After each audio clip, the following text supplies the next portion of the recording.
42টা জেলা প্রশাসক বদল হয়েছে। মাননীয় স্পিকার, এই পাশ থেকে প্রায় কথা বলি যে এখানে বলা হয়েছে যে মানে আমরা সবাই মিলে বাংলাদেশ, সবার বাংলাদেশ যখন বলি, সবাই মিলে দেখি টেবিল চাপড়িয়ে আমরা এই মহান জাতীয় সংসদকে খুবই সরগরম করে ফেলি। এই 42টা যে জেলা প্রশাসক নিয়োগ হয়েছে, এই জেলা পরিষদে গোটা বাংলাদেশের মধ্যে আজকে এখানে যে কমিটি হয়, সেই কমিটিতে আমরা বলি ন্যায্যতার ভিত্তিতে আপনাদের থেকে 2 জন দেন, 1 জন দেন।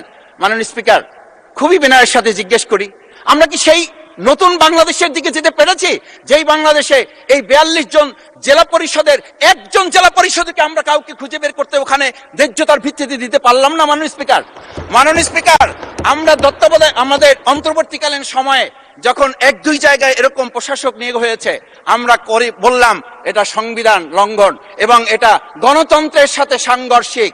আজকে গণতন্ত্রের নির্বাচনের ভিত্তিতে আমরা যখন একটা সরকার পেলাম, সেই সরকারে স্থানীয় নির্বাচনের দিকে না গিয়ে যেখানে সরকারের প্রশাসক ছিল তাদেরকে তড়িঘড়ি করে বদল করে বিশ্ববিদ্যালয় গেল থেকে শুরু করে নিজ দলীয় লোক গ্রহণ করে, আমরা কি এটা বলতে পারি যে সবাই মিলে বাংলাদেশ এবং সবার আগে বাংলাদেশ আসলে এটা আমাদের দেশে আসছে?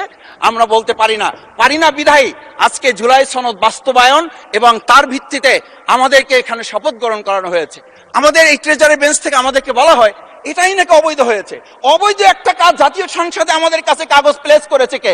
যারা প্লেস করেছে তাহলে তাদেরকে তাকে আইনের আওতায় নিয়ে আসা উচিত। এই অবৈধ কাজে আমাদেরকে কারা সহযোগিতা করেছেন? এই অবৈধ প্ররোচনা আমাদেরকে কে দিয়েছেন?